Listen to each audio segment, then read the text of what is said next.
Hi, I'm JAMm, and it's October 31st, so you know what that means. I get to file my taxes. Halloween, a tradition that is old, is finally here! So to get into the spirit of things, I've decided to come to this abandoned house, because, well, what else am I gonna do on a Tuesday night? So now that I've come here, I'm just gonna go home. Huh, that's odd.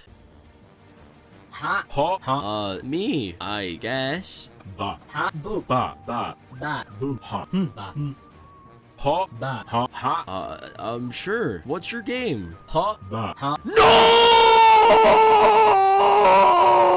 Balan Blunderworld is a game made by the creator of Sonic the Hedgehog. You might hear that and go, that sounds pretty good. I'm sure nothing is wrong with this game. And to that I say, wrong, dumb, stupid. This is why I'm here and you're watching, okay? Listen, this is not good. This game came out to a critical panning. Every single person who has played this game has died. And by that I mean their time has been wasted. That would have been pretty spooky. Balan is a 3D platformer in the same way that Knack is a video game. It's technically true. Doesn't mean it's good though. So the first thing you notice when you play Balan is that you don't actually play as the titular character. Instead, Balan is used as a story tool. You actually play as one of two random children, who Balan decides to help, and then promptly forces them to help others fight their struggles of mental health, as well as making them feel okay about their traumatic experiences. On a surface level, this sounds like a solid concept for a story. I mean, we have seen platformers like the indie gem Celeste discuss mental health issues in a tasteful and engaging way, while still having stellar platforming. But when you get into the execution for Balan,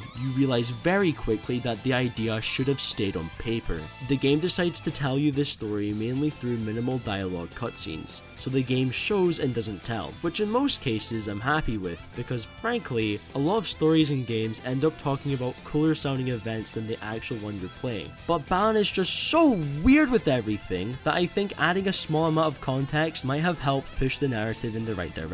From what I can tell, the first two levels of each chapter are exploring the traumatic experience through the lens of a dream world. You see the characters that you're helping inside of the dream worlds pretty often. However, you don't actually know what the person is afraid of until after Act 2 of each chapter. This is when a cutscene plays showing you exactly why the person is afraid. As an example, this farmer from the first chapter.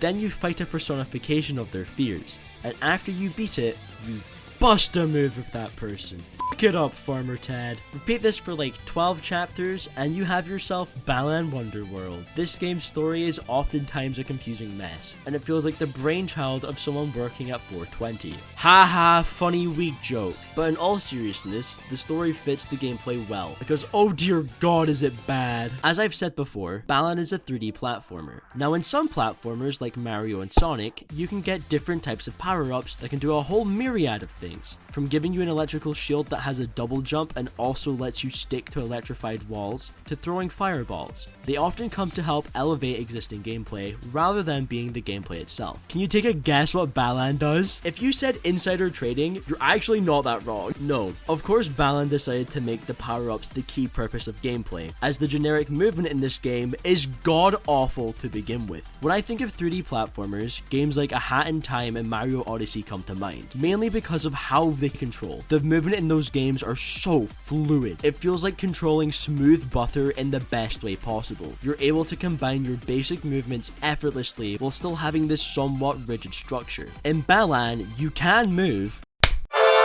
but when you do, it feels like you're walking through a swamp of syrup. Sticky and weird! Sometimes platforming in this game can be a bit of a struggle, and the lack of speed and acrobatic ability leaves the player really wanting more from the base movement. A Hat in Time and Mario Odyssey also have power-ups that take the basic gameplay and enhances it to a whole new level. Balan takes concepts from these games, like being able to stretch really tall. This is taken from Mario Odyssey, but it fails to incorporate any of the benefits of Odyssey's initial concept. In Odyssey, you're able to use this little guy who is able to stretch and push up metal platforms, while it also gives you a slightly faster move speed when you're smaller, as well as an extra jump when you let go of the height. Balan will sometimes offer you the extra jump, but it usually doesn't like it when it does. As many others have pointed out before me, the power-ups in this game are beyond lackluster. From a fire-breathing attack that doesn't actually reach anything, to a torch that has battery corrosion. These are some of the worst ideas I have ever seen for genuine gameplay uses. One of these is just a ground pound. Mario gets that built in! Why do I gotta look like a pig to ground pound? A lot of these power-ups put together could have actually made an engaging moveset that would have helped make this game stand out in a somewhat crowded space, but instead they opt to go for the least satisfactory option for all parties involved in this mess. It also doesn't help that 95% of the buttons are just a jump button, so why are they not built into the control scheme? You have the space! I think that the state of this game is extremely baffling, considering the talent that was behind it. From constant invisible walls to the borderline lack of platforming, this game feels like a tech demo that was accidentally released to the public, rather than a fully fledged video game that I can use real money to buy. The boring and generic looking worlds that were created, as well as the dull and uninspired soundtrack, really pushes that idea even further. This all comes across as a lazy attempt to get a paycheck rather than a passion project. I think this game had a lot of potential, to be completely honest with you. Exploring people's literal dreams, or, well, in this game's case, nightmares, is actually a really compelling concept, as it allows the game designers to flex their creativity while following basic general themes such as farming. In my mind, I can imagine getting chased down by a combine harvester, and to escape it you have to use hay bales or some form of plant that's being grown to jump above it or slow it down. Or it could have literally been trying to escape from a corn maze. If done right, that would have been pretty fucking terrifying, rather than what we got, which was a castle with fucking golf balls. The Psychonauts franchise has very similar concepts and themes, and those games look incredible and have some really unique level design. I think Balan could have actually been something really special, but either due to poor planning or rushed development, we got another game that had cool concepts with a lack of substance. One last thing, I lied about the first thing. You do get to play as Balan. The catch is, you only get to play as him during these weird quick time events that are just borderline fever dreams. Thank you, Scary Game Guy. Hopefully won't see you again next year.